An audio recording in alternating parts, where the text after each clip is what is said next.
नमस्कार दोस्तों, स्वागत है आप सभी का हमारे इस यूट्यूब चैनल में।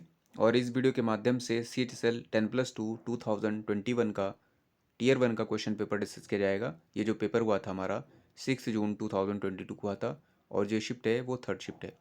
इस शिफ्ट को सेट नंबर 29 बनाया गया है और इस वीडियो के माध्यम से आपको केवल और केवल इंग्लिश सेक्शन का एक्सप्लेनेशन देने की कोशिश की जाएगी। तो चलिए शुरू करते हैं हमारा वीडियो पहले क्वेश्चन से। पहला क्वेश्चन हमारे पास दिया गया है, spot the error in the given sentence and select the correct sentence from the options given. Statement जो था आपका, he wished he has more resources to support the poor. इसके लिए ऑप्शन यहाँ रखे गए हैं। तो पहले क्या करना है, यहाँ पर आइडेंटिफाई करना है, उसके बाद ऑप्शन ढूंढना है। ठीक है, यहाँ पर देखिए ही आपके पास प्रोनाउन है, विज्ड आपके पास क्या है, विज्ड आपके पास कह सकते हैं V2 है। ठीक है, V2 के बाद ही अगेन प्रोनाउन लिखा गया है और हैज़ आपके पास वर्ब वर्ब है, वो भी कौन सी, हेल्पिंग वर्ब है। और ये हेल्पिंग वर्ब है मतलब ये जो हेल्पिंग वर्ब होती है, ठीक है, ये आपकी प्रेजेंट में भी हो सकती है और प्रेजेंट परफेक्ट में भी हो सकती है। अगर जो प्रेजेंट में है तो इसके बाद कोई मेन वर्ब नहीं रहेगी, अगर जो प्रेजेंट परफेक्ट में है तो इसके बाद मेन वर्ब रहेगी। यहाँ पर देखिए बोला गया he has more resources to support the poor. ये आपका मोर क्या है, आप कह सकते हैं एडजेक्टिव है, और रिसोर्सेज आपका क्या है, नाउन है। टू प्रीपोजिशन है, सपोर्ट आपके पास फिर अगेन जो है वर्ब है, तो टू सपोर्ट आपका इन्फिनिटिव चल सकता है। द आर्टिकल है और पुअर आपके पास जो है आपका द पुअर जो पूरा का पूरा ये पूरा का पूरा नाउन बन जाएगा और प्लूरल नाउन है। ठीक है, अब देखिए ये जो विज्ड लिखा गया था, ही विज्ड, ये आपका सिंपल पास्ट में रखा गया, तो ये वाला जो पोर्शन है, ये वाला ही हैज़ नहीं होगा यहाँ पर, ये वाला पोर्शन भी आपका पास्ट होना चाहिए, सिंपल पास्ट। सिंपल पास्ट में हैज़ नहीं होता बल्कि हैड होता है, उसके साथ वी थर्ड नहीं रहेगी, यहाँ पर वर्ब की थर्ड फॉर्म है भी नहीं।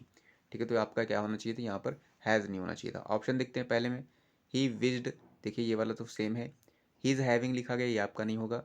सेकेंड में बोला गया ही विज्ड ही हैज़ हैव लिखा गया, ये भी नहीं होगा। थर्ड में रखा गया है ही विशिंग, विशिंग तो होगा ही नहीं, यहाँ विज्ड लिखा है, तो ये वाला भी आपका चला जाएगा। लास्ट में रखा गया ही विज्ड ही हैड। ठीक है, तो यहाँ पर आपका मैच कर रहा है, ही विज्ड ही हैड, तो ये आपका करेक्ट वन हो जाएगा, फोर्थ वन। नेक्स्ट आते हैं स्टेटमेंट सेकंड पर। सेकंड में बोला गया है, select the most appropriate meaning of the idiom given in the bold in the following sentence. The minister is a little hard of hearing. ठीक है, लिटिल हार्ड ऑफ हियरिंग है मतलब उसको बहुत ही कम सुनाई देता है, तो उसके लिए कौन सा ग्रुप ऑफ वर्ड रहेगा, ग्रुप ऑफ वर्ड्स के लिए कौन सा अप्रोप्रिएट जो है इडियम रहेगा। ठीक है, क्योंकि इडियम बोला गया है यहाँ पर। तो पहला है इनएक्सेसिबल, दूसरा है कैलस, तीसरा है पार्शली डीप, चौथा है इनसेंसिटिव। तो इन एक्सेसिबल का मतलब which is not accessible, accessible का मतलब रीचेबल, जो पहुंच के बाहर है, तो उसे कहेंगे इनएक्सेसिबल। कैलस का मतलब होता है इनडिफरेंट, लैक ऑफ फीलिंग, जब किसी के प्रति कोई फीलिंग ना हो तो उसे कहेंगे इनडिफरेंट, उदासीन भाव, लैक ऑफ फीलिंग कह सकते हैं आप कैलस। ठीक है, कठोर आप कह सकते हैं, बेदर्द आप हिंदी में कह सकते हैं। पार्शली डीप का मतलब जिसे बहुत ही कम सुनाई देता हो। ठीक है, तो यहाँ पर देखिए लिटिल हियर्ड ऑफ हियरिंग था यहाँ पर, तो यहाँ sorry little hard of hearing था यहाँ पर, और यहाँ पर पार्शली डीप आपका क्या हो जाएगा, इससे मैच हो जाएगा। ठीक है, इनसेंसिटिव का मतलब जिसमें कोई भी सेंसिटिविटी ना हो, कोई भी कहते हैं ना संवेदनशीलता ही ना हो, तो उसे कहेंगे इनसेंसिटिव। तो करेक्ट ऑप्शन हो जाएगा आपका थर्ड वन। थर्ड में आते हैं, तो थर्ड में हमें बताना था, in the following passage, in the following passage select the most appropriate options to fill in each blank. ठीक है, इस तरह से पैसेज दिए गए हैं, इसमें दो फिलअप हैं आपके, और फिलअप के लिए ऑप्शन ढूंढने हैं। जो आपका पैसेज था वो रीड कर लेते हैं। In the second world war the British dash thousands of of so called interceptors, mostly women, whose job it was to tune in every day and night to the radio dash of the various divisions of the German military. ठीक है, ये आपका दिया गया है statement. यहाँ पर दो फिलअप थे, यहाँ पर एक ये है, दूसरा ये है, ऑप्शन रखा गया है। आप चाहें तो पहला चेक कर सकते हैं, फिर दूसरा चेक करें, या फिर आप चाहें तो दूसरे वाले चेक करें, पहला रहने दें। अगर जो आपने स्टेटमेंट पढ़ा होगा तो आपको आसानी ईजिली यहाँ पर होगा। यहाँ पर बोला गया था day and night to the radio dash of various divisions of Germany, तो आप चाहें तो इस वाले से करें तो इस वाले जल्दी मिल जाएगा। अब यहाँ रेडियो की बात की गई है कि रेडियो ट्यून की बात की गई है। ठीक है, तो यहाँ पर क्या होगा, ब्रॉड बिल होगा, क्या ब्रॉड बिल्स। ठीक है, day and night to the radio broad bills, broad bills का मतलब क्या होता है, एक बर्ड होता है। ठीक है, तो यहाँ पर रेडियो की बात की गई है, तो बर्ड्स की बात नहीं की गई। ब्रॉड साइड्स का क्या मतलब होता है, ब्रॉड साइड जो आपका दिया गया है, इसका मतलब क्या होता है, कोई भी रिटर्न या फिर जो है आपका रिटर्न या फिर स्पोकन जो है आपका जो है एक तरह से अटैक हो वर्डों का, ठीक है, तो वो आपका ब्रॉड साइड हो जाएगा। ठीक है, ब्रॉडकास्ट मतलब प्रसारित करना होता है। और यहाँ पर अगर जो आप ब्रॉडकास्ट देखेंगे, ब्रॉडकास्ट, तो यहाँ पर हो जाएगा in every day and night to the broadcast of the various divisions of the Germany military. Broad looms रखा गया था, इसका मतलब कारपेट्स होता है। तो अगर जो ये वाले ऑप्शन ही लास्ट वाली लिमिट करके देखेंगे तो आपको जो करेक्ट ऑप्शन मिलेगा रेडियो के साथ आपका ब्रॉडकास्ट हो जाएगा, तो ये वाला आपका करेक्ट हो जाएगा। अब चाहें तो आप यहाँ से भी रख सकते थे, यहाँ पर ऑप्शन 1 2 3 करके देख सकते थे, यहाँ पर एक एक रख के एलिमिनेट करके ये, तो आपको जो मीनिंग निकलेगा वो थर्ड वाले से रख रहा है, इसलिए थर्ड वाला आपका करेक्ट माना जाएगा।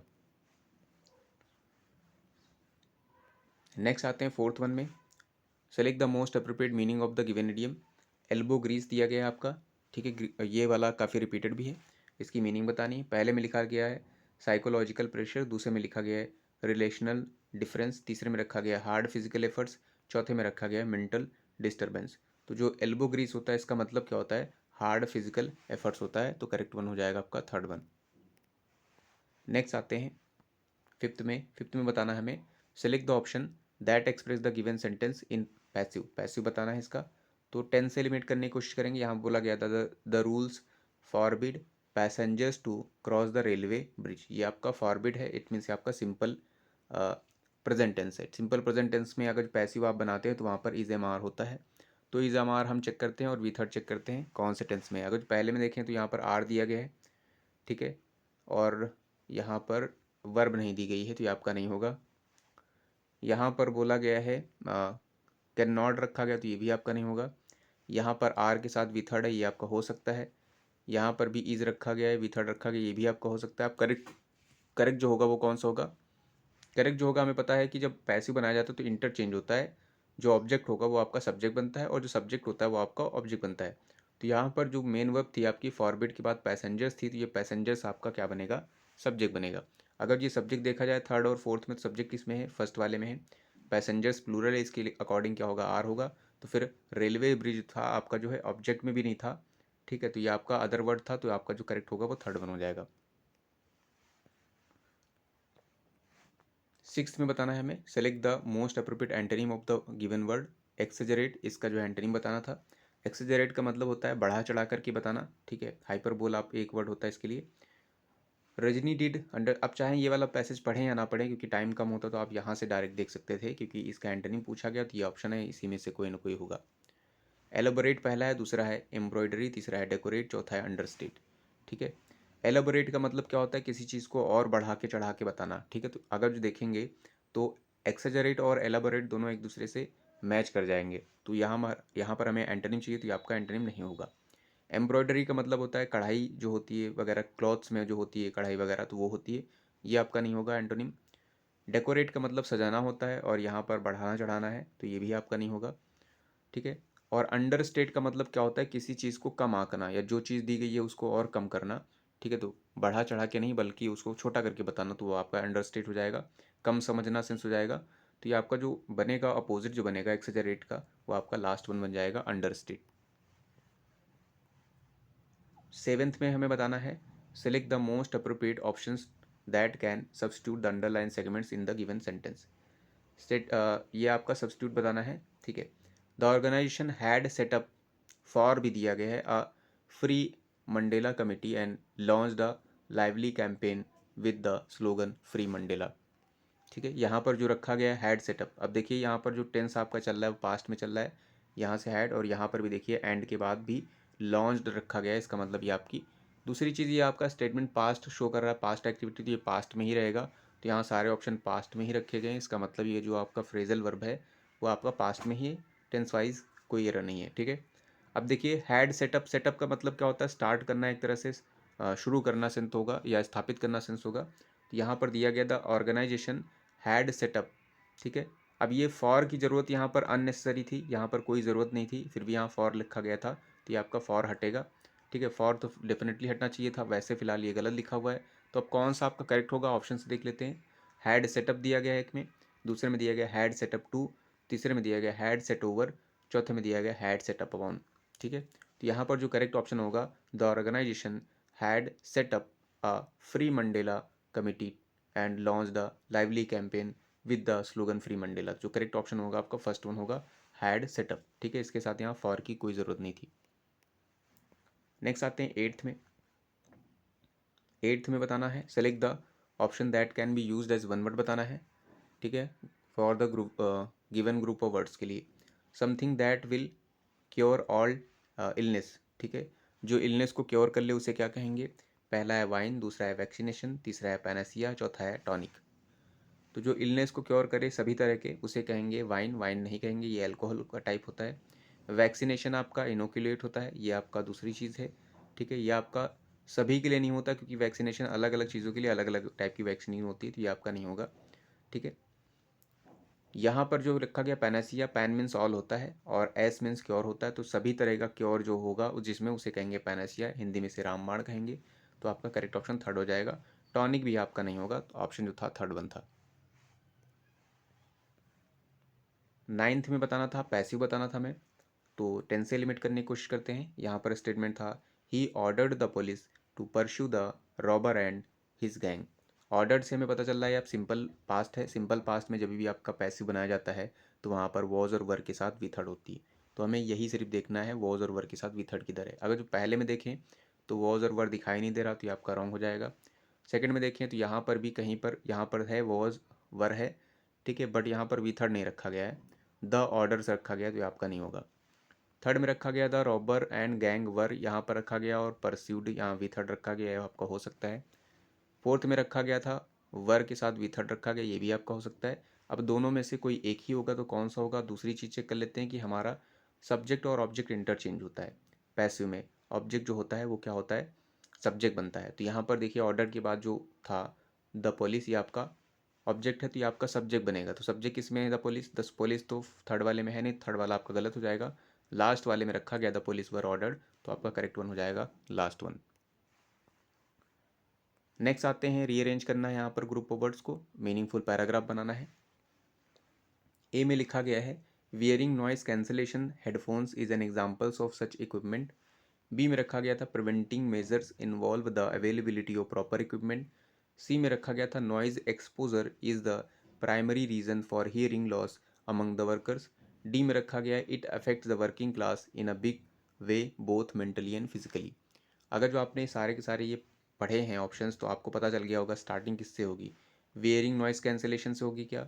बी में लिखा गया प्रिवेंटिंग मेजर्स में वो होगा क्या? नॉइज एक्सपोजर से होगा या फिर इट अफेक्ट से होगा? तो देखिए अगर जो आपने पढ़ा है तो आपको पता चल गया होगा कि आपका जो स्टार्टिंग होगा वो सी होगा, क्योंकि इन सभी स्टेटमेंट में नॉइज़ पोल्यूशन के चारों तरफ इर्द गिर्द घूम रहे हैं सारी के सारे ऑप्शंस। जो स्टार्टिंग होगा आपका ये नॉइज़ एक्सपोजर होगा is the primary reasons for hearing loss among the worker. उसके बाद यहाँ पर दूसरे ऑप्शंस चालू होंगे, ठीक है। तो आपने इतना स्टार्ट कर लिया तो आपके पास दो ऑप्शन बतेंगे सी वाले, एक पहला है, दूसरा है थर्ड वाला। तो ये जो आपका था सेकंड और फोर्थ आपका एलिमिनेट हो जाएगा। अब सी के बाद कौन सा आएगा? सी के बाद ए आए वन आएगा या थर्ड आएगा? तो देखते हैं सी के बाद क्या आएगा। सी के बाद यहाँ पर फर्स्ट में डी रखा गया है, सेकंड में भी डी, थर्ड वाले में डी भी रखा गया है, इसका मतलब सी के बाद डी ही होगा। अब डी में जो है वो रीड भी कर लेते हैं। Noise exposure is the primary reasons for hearing loss among the workers. D में रखा गया था it affect the working class in a big way both mentally and physically, ये आपका रखा गया है, ठीक है। उसके बाद यहाँ पर वेरी कर रहे हैं, यहाँ पर बी है और यहाँ पर ए है, तो क्या आएगा? बी आएगा, ए आएगा। यहाँ पर देखिए इफेक्ट की बात की गई है। अगर जो ए में देखें तो यहाँ पर बोला गया है wearing noise cancellations headphones is an examples for such equipments की बात करी गई है, इस तरह के इक्विपमेंट्स में एक है। और यहाँ पर बी में बोला गया preventing measures involves the availability of proper equipment, ठीक है। अब यहाँ पर इक्विपमेंट की बात की गई, इसका मतलब डी में जो इफेक्ट की बात की गई है फिर वहाँ पर उसकी जो है थोड़ा सा प्रिवेंटिव इक्विपमेंट्स की बात की जाएगी, तो यहाँ पर जो आपका स्टेटमेंट होगा वो आपका कौन चालू हो जाएगा? बी वाला होगा। बी वाला रखा जाएगा पहले, preventive measures involve the availability of proper equipment, और इन्हीं इक्विपमेंट की बात जो है ए में की गई है फर्दर। देखिए यहाँ पर बोला गया है wearing noise cancellation headphones is an examples of such equipment, तो आपका क्या होगा? C D B A correct option हो जाएगा फर्स्ट। नेक्स्ट आते हैं 11th में बताना है हमें। 11th में बताना था सिनोनिम बताना था ग्रुप ऑफ वर्ड्स का, ठीक है। ग्रुप ऑफ वर्ड्स का नहीं, सॉरी, बोल्ड जो वर्ड है उसका बताना था। जो बोल्ड वर्ड आपका था वो स्टार्टिंगली वर्ड था, ठीक है। In his youth Joyanto must have been startlingly handsome, ठीक है। यूथ में बात की गई है। ठीक है। तो इसके लिए पहला वर्ड था सिनोनिम में इनवियसली, दूसरा है लाइटली, तीसरा है रिंकली, चौथा है अमेजिंगली। इनवियसली का मतलब है इनवियस रूप से। इनवियस का मतलब होता है ईर्ष्यालु रूप से या फिर जलने वाले ढंग से, यानी कहते हैं ना वो जल गया है, उससे मुझसे जल रहा है, तो वो वाला सेंस होगा आपका। ठीक है, यहाँ स्टार्टिंगली है तो ये आपका जो दूसरा ऑप्शन था लाइटली मतलब बहुत ही हल्के में। तीसरा जो रिंकली मतलब जो है झुर्री, यानी चेहरे पर जो रिंकल पड़ते हैं वो नहीं, झुर्रीदार, उस सेंस में होगा। और चौथे में रखा गया अमेजिंगली मतलब आश्चर्य में, आश्चर्य ढंग से। अगर जो आप स्टेटमेंट देखेंगे तो इसमें बोला गया था in his youth Joyanto must have been startlingly handsome. Handsome की बात की गई है तो ये ठीक है, कैसा दिख रहा था वो स्टार्टिंग में यूथ में। इनवियस दिख रहा था, ये नहीं होगा आपका।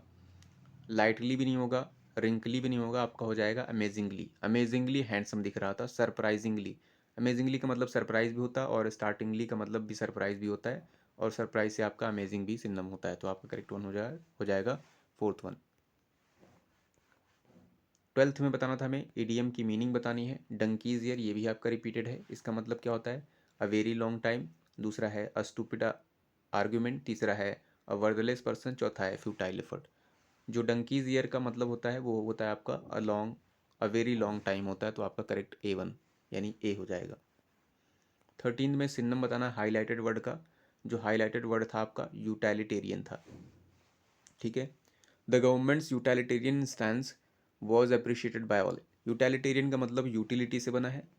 यूटिलिटी का मतलब क्या होता है उपयोगिता, तो उपयोगिता के आसपास जो है ये वर्ड है। ठीक है, पहला इसके साथ था फंक्शनल था, दूसरा फैंसीफुल, तीसरा है डिसटेस्टफुल और चौथा है नेसेसरी। फंक्शनल का मतलब होता है कार्यात्मक, जो फंक्शनल हो, जिसका कोई यूज़ होता हो। तो कहीं ना कहीं यूज़ का सेंस यहाँ पर भी हो रहा है, यूटिलिटेरियन का यूटिलिटी से वर्ड बन रहा है, तो ये आपका सिनोनिम ये वाला हो सकता है। ऑप्शन भी देख लेते बाकी। फैंसीफुल का मतलब इमेजिनेटिव होता है, काल्पनिक, तो यहाँ काल्पनिक की बात भी नहीं की गई है। डिसटेस्टफुल का मतलब होता है जो आपका टेस्ट ना हो, जो डिसटेस्टफुल हो मतलब अनइंटरेस्टिंग हो, ये भी आपका नहीं होगा। नेसेसरी का मतलब आवश्यक हो, आवश्यक की बात नहीं की गई, यहाँ यूटिलिटी की बात की गई, तो आपका जो हो जाएगा फंक्शनल इसका सिनोनिम हो जाएगा। 14 में बताना सिनोनिम बताना था ग्रुप ऑफ वर्ड्स का, सॉरी जो वर्ड दिया गया है इस वर्ड का सिनोनिम बताना है। इसके लिए ऑप्शन था, पहला जो वर्ड आपका था वो एब्रोगेट है, इसके लिए ऑप्शन था एंड्योर, दूसरा है रिवील, तीसरा है एक्सटेंड, चौथा है रिपील। एब्रोगेट का मतलब होता है किसी भी चीज़ को, एग्रीमेंट या आपका लॉ वगैरह है उसको क्या करना, बाय लॉ जो है एक तरह से रिवोक कर देना। ठीक है, या कह सकते हैं आप उसको कैंसिल कर देना, नल एंड वॉइड घोषित कर देना। ठीक है, तो उसे कहेंगे एब्रोगेट। ठीक है, तो एब्रोगेट का मतलब क्या अभी बताया गया है आपको क्या होता है। ठीक है, किसी चीज़ को अवैध घोषित करना या एकदम कैंसिल ही कर देना, वो चीज़ होती है एब्रोगेट। इसके लिए जो इंडोर है, इंडोर का मतलब सहना सेंस होता है, तो ये आपका नहीं होगा। रिवील का मतलब दिखाना होता है, ओपन करना, डिस्क्लोज करना होता है, ये नहीं होगा। एक्सटेंड का मतलब बढ़ाना होता है, ये भी नहीं होगा। रिपील का मतलब होता है एक तरह से कैंसिल करना। ठीक है, तो आपका एब्रोगेट और रिपील एक दूसरे के सिनोनिम्स हो जाएंगे। 15 में बताना था वॉइस बतानी थी, इस बार एक्टिव वॉइस बतानी है। ठीक है, ऑप्शन जो आपका पैसिव में दिया गया था, the national anthem was being sung very enthusiastically by young students in the annual event. अगर जो आपने ये स्टेटमेंट पढ़ लिया है और आपको एक्टिव बताना है तो हम क्या करेंगे, सबसे पहले हमें पता है हेल्पिंग वर्ब ढूंढनी है और विथर ढूंढना है, उसके बाद वाला जो हमारा बाय वाला रहेगा वहाँ सब्जेक्ट होता है, तो पहले यहाँ स्टार्टिंग में सब्जेक्ट रखना है।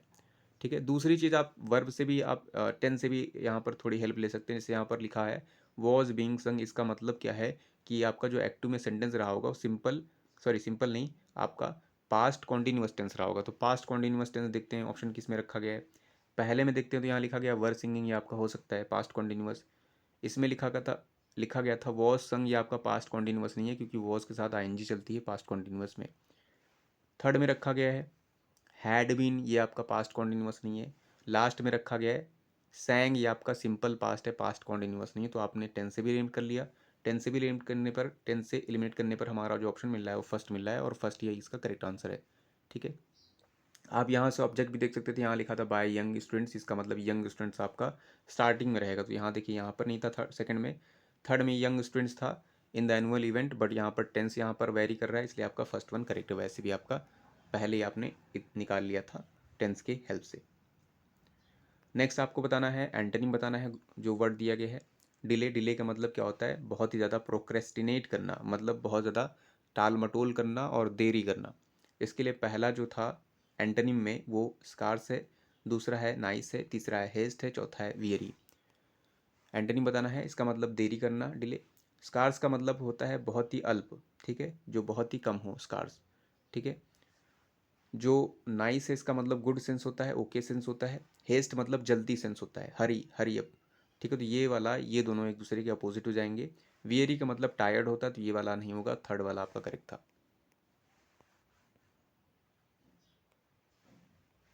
नेक्स्ट है आपका select the most appropriate options to fill in the blank. Discipline must be dash at any cost. इसमें बोला गया डिसिप्लिन डैश होनी चाहिए किसी भी कीमत पर, इंस्ट्रक्टेड होनी चाहिए, कर्टेल्ड होनी चाहिए, मेंटेन्ड होनी चाहिए, हाईलाइटेड होनी चाहिए। तो डिसिप्लिन इंस्ट्रक्टेड होनी चाहिए। इंस्ट्रक्ट का मतलब होता है एक तरह से ऑर्डर देना, इंस्ट्रक्ट करना, निर्देश देना सेंस होगा। तो यहाँ पर अगर जो मीनिंग देखेंगे तो डिसिप्लिन किसी भी हालत में इंस्ट्रक्टेड की जानी चाहिए एट एनी कॉस्ट। या दूसरा है कर्टेल। कर्टेल का मतलब क्या होता है, डिमिनिश करना होता है, लेसन सेंस होता है, कम करना सेंस होगा, क्या कम करनी चाहिए।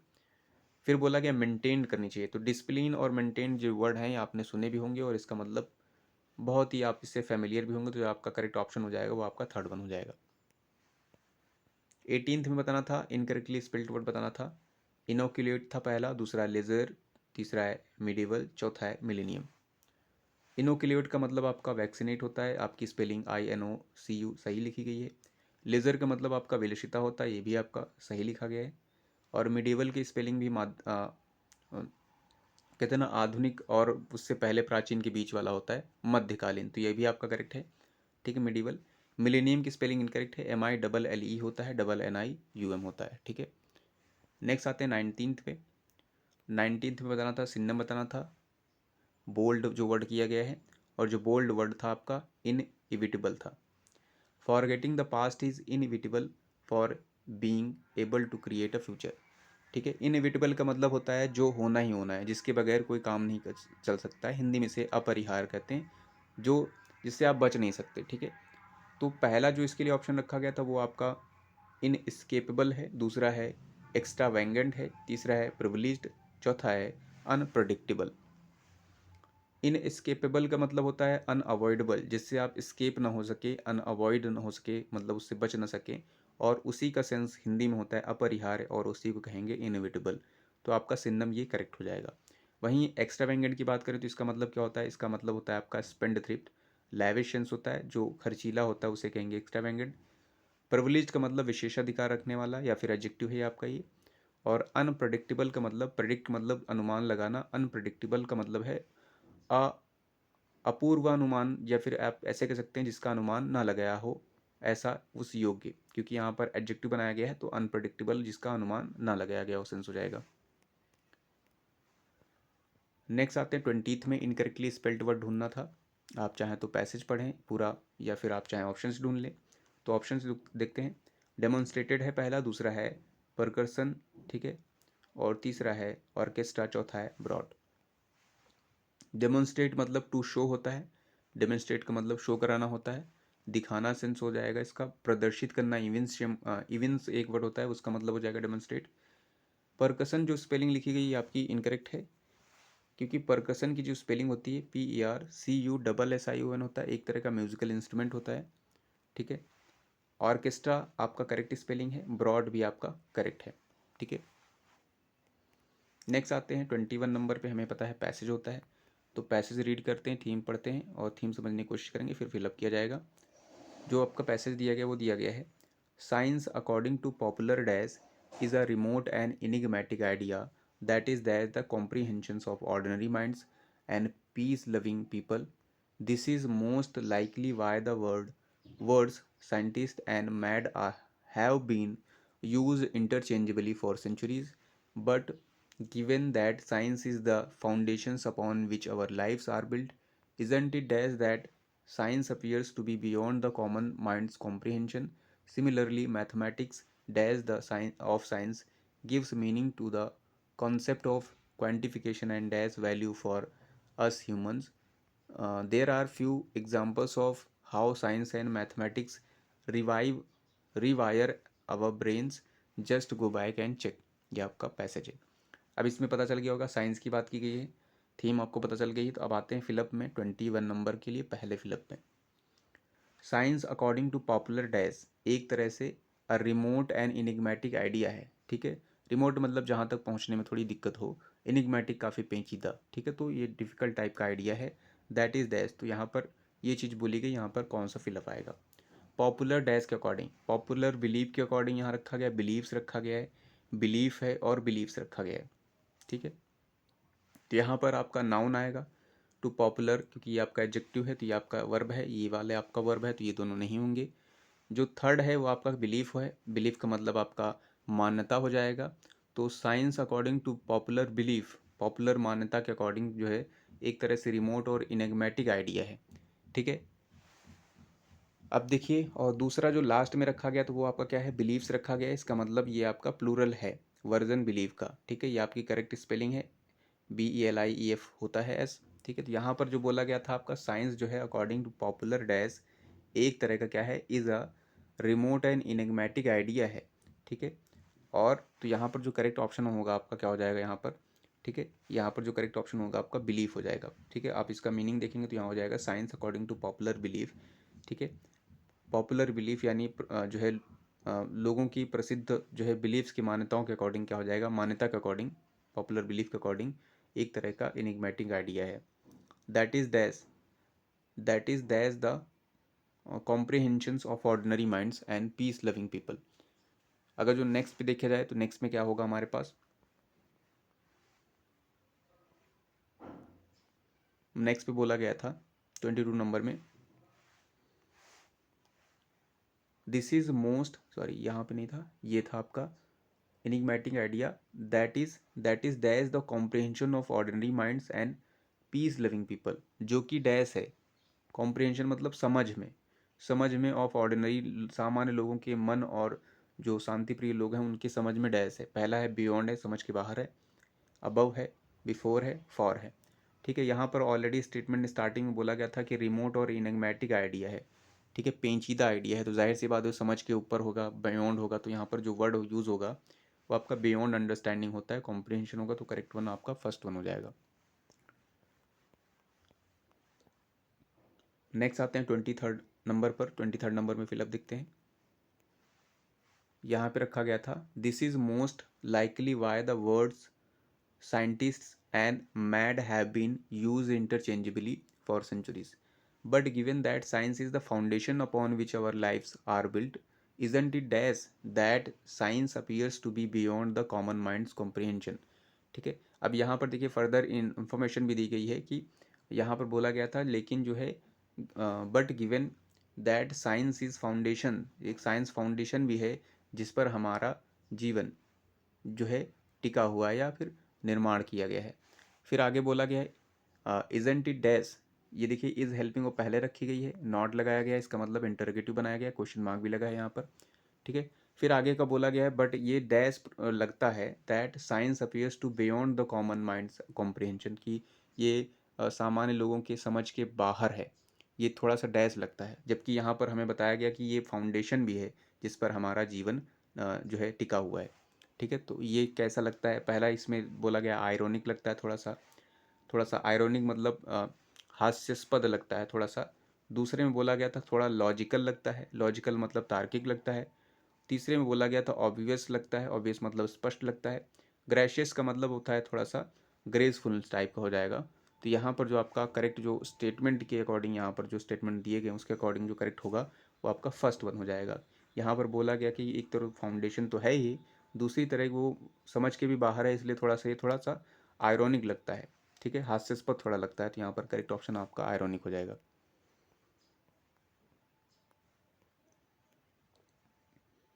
24th में बताना है similarly mathematics dash the dash of science gives meaning to the concept of quantification and dash values for us humans, ठीक है। यहाँ पर बोला गया सिमिलरली इसी तरह से मैथमेटिक्स डैश है, मैथमेटिक्स की यहाँ पर पहले बता दिया गया है, साइंस की बात की गई है उसी तरह से बताया गया है, उसी तरह से मैथमेटिक्स डैश है ऑफ साइंस। क्या है, ग्लोरी है साइंस की, सीक्रेट है साइंस का, क्रेस्ट है साइंस का और बेडरॉक है साइंस का।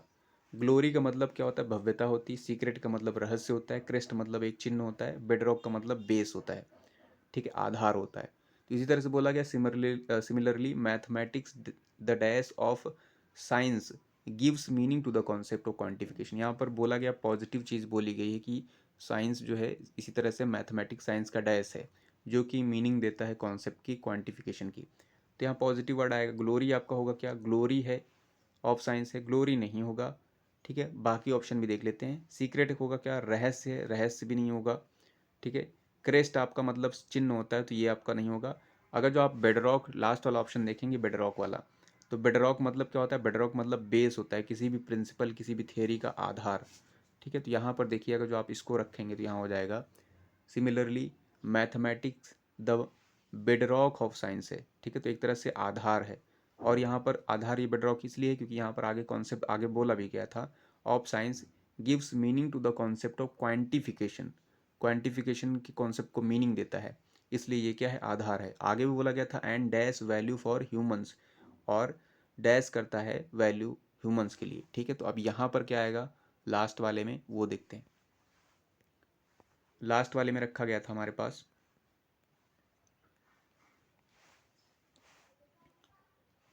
डैश। ठीक है, यहाँ पर मीनिंग दे रहा था gives meaning to the concept of quantification and dash value for humans. ठीक है, ह्यूमंस की वैल्यूज़ को डैश कर रहा है, क्या कर रहा है, अनअपेरेंट कर रहा है वैल्यूज़। ठीक है, अनअपेरेंट मतलब अनक्लियर करना। ठीक है, यहाँ पर पॉजिटिव बात कर रहे हैं, यहाँ पर ऑप्शन देखिए। इनकम्प्रिहेंसिबल कर रहा है, इनकम्प्रिहेंसिबल का मतलब जो असमझ है। ठीक है, ठीक है, जो समझ में नहीं आ रहे हैं। अनइक्विवोकल का मतलब क्या होता है, एक तरह से क्लियर कट कर देना, लिविंग नो डाउट, कुछ भी डाउट ना रखना, सब क्लियर कर देना। और अनडिसिफरेबल का मतलब क्या होता है, जो कि जिसमें डाउट हो, बहुत ज़्यादा डाउट हो, एक तरह से वो चीज़ हो जाने, यानी अगूढ़ जिसे कहेंगे। ठीक है, तो वो आपका हो जाएगा इसका मतलब। अब यहाँ पर अगर जो आप देखेंगे तो यहाँ बोला गया था the bedrock of science gives meaning to the concept of quantification and dash value for humans. यहाँ पॉजिटिव वर्ड आएगा। अनअपेरेंट मतलब क्या था आपका, अनअपेरेंट अनक्लियर था, तो ये आपका पॉजिटिव वर्ड नहीं है। इनकम्प्रिहेंसिबल असमझनीय, ये भी नहीं होगा। अनइक्विवोकल का मतलब क्या हो जाएगा, लीविंग नो डाउट्स। ठीक है, तो ये वाला जो आपका पॉजिटिव वर्ड है तो ये वाला आपका करेक्ट हो जाएगा, अनइक्विवोकल वैल्यू फॉर ह्यूमंस। वहीं अनडिसेफरेबल का मतलब इन दोनों वर्डों से मैच कर रहा था ऊपर वाले वर्डों से, तो ये वाला आपका नहीं होगा, नेगेटिव वर्ड था। तो करेक्ट वन हो जाएगा आपका third one. So thanks for watching this video.